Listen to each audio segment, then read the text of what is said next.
Hello guys, good evening. Welcome back to my channel. So today I am coming with a new topic, that is universal precaution. So universal precautions means it is the safety precautions used with every client. Every client means that is every patient. It is a safety precautions or safety measurement which we have to follow with each and every one of patient.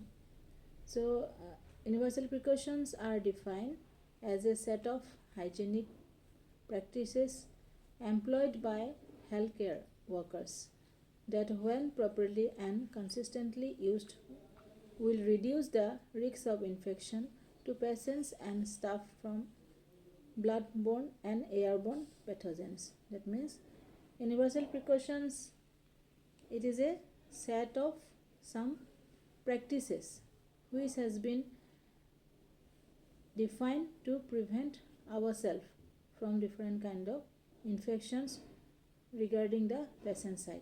So that is, infection may be, it may be from bloodborne or it may be from airborne. We don't know infection from which side it will come to us. So universally precautions whatever it's given by WHO or World Health Organization, so we have to follow those precautions. Because of that it is called as a universal precaution. But all the universe, it will be follow all the hospital setup, everyone will follow these precautions to prevent ourselves from different kind of patients. As we know, we have to always consider the patient as an infectious, otherwise we cannot prevent ourselves. So because of that we have to follow the universal precautions. So there are some steps of universal precautions, like number one step is that is education. So education, what does it mean? Education means always we have to provide education to the hospital staff regarding universal precautions. By following the precautions, how we can prevent ourselves, especially in hospital setup. Those who are working in housekeeping department, like cleaner or assistant, because cleaners, they used to clean the dustbin, they used to clean the drain, they used to remove the some infectious things, or they used to throw all the bins. So especially we have to educate them how to prevent themselves from different kind of infection, that is in the education. So we have to provide education to the entire people, not only in hospital setup. We have to give awareness to other people also, how to prevent themselves from different kind of infections. And next step is that is hand washing. So as we know, hand washing is most important for each and every way. So as I have been already talked regarding hand washing in my previous classes. So our hand is the barrier of carrying infection. So we don't know infection where it is there. So because of that, always we have to wash our hand. In hospital setup also, we have to educate the hospital staff. We have to educate the other people how to wash their hand to prevent infections from patient side. So next point, next step, that is use of protective barrier, that is PPE. So use of protective area, PPE means personal protective equipment. By using PPE we can prevent ourselves, that is from infection. So use how to use the PPE, when to use, we should give education to the people, or we should educate the hospital staff. So next point, that is cleaning of contaminated surfaces, that is next step.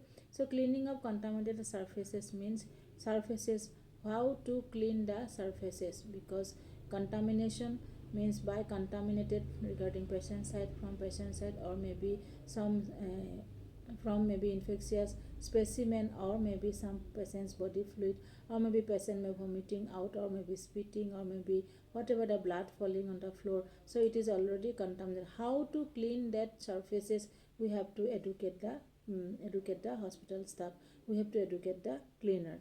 So next point, that is number 5 step, that is safe handling of disposable of contaminated material. So safe handling matlab how to handle the contaminated material.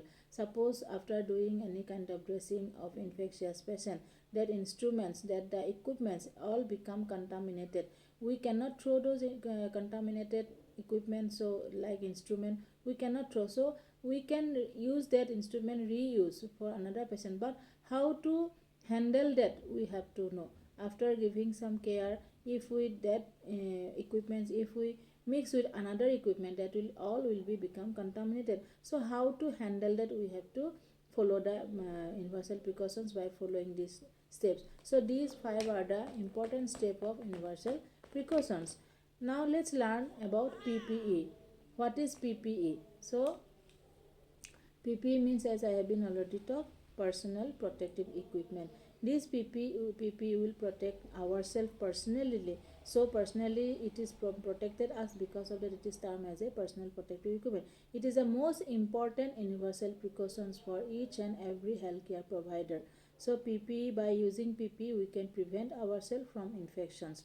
Like PPE example, like there are so many PPEs there, but main PPE is that equipment is that cap we used to wear in the head. So our hair also is a barrier of carrying infections, so always we have to cover our head by wearing the cap. Next PPE is, that is face mask. So by wearing face mask, we can prevent ourselves from airborne diseases. So airborne diseases infection will be fly means flow in the air. So that same air only we will inhale. In the ICU setup, patient will be there, so they used to inhale. In this closing room, there will be, say, all different type of patient will be there, different type of people will be there, so all the same respiration, same oxygen only we will inhale. So because of that, so mask is very important PPE for the universal precautions. Next point, next is, that is gown or apron. We have to wear gown totally. It will cover ourselves, it will prevent our linens from infections. Next is our gloves, hand gloves. Hand gloves is very important equipment for us, because by wearing gloves we can prevent ourselves, and by touching the patient, maybe patient is infectious, we doesn't know, maybe patient is having hepatitis B positive, or maybe patient is having HIV positive, or maybe patient is having some lung tuberculosis. So by wearing masks we can prevent ourselves from respiration side. Again, by wearing gloves, if we touch the patient also, suppose we are giving some injection to the patient, or we are doing hand dressing to the patient, but without wearing gloves, if we touch some infectious patient, that infection may be come to our side, because maybe from which side it is coming to our side we don't know. So because of that, we have to wear always gloves. And last equipment, that is our shoe cover. So shoe cover also is very important equipment to prevent infections, because by wearing shoe cover only we can prevent some specimen, something is on the floor, we doesn't know, so directly we can touch. So we wearing that shoe cover, we can prevent ourselves. So these are the most important PPE by following universal precautions. And some other precautions, other PPE also there, like respirator. It will help us to take proper breath inside the PPE kit. So in the COVID time, we have been seeing how the healthcare provider, they are wearing full PPE from head to toe. It used to cover to us. So inside of that cover, if we don't wear this respirator, that means we may have some suffocation. So these are the most important PPE we have to follow universally. So to prevent ourselves, PPE will help us to prevent ourselves from different kind of infections. So this is all about today. I hope you all understand. So please subscribe my channel, like and share, and please comment. Thank you.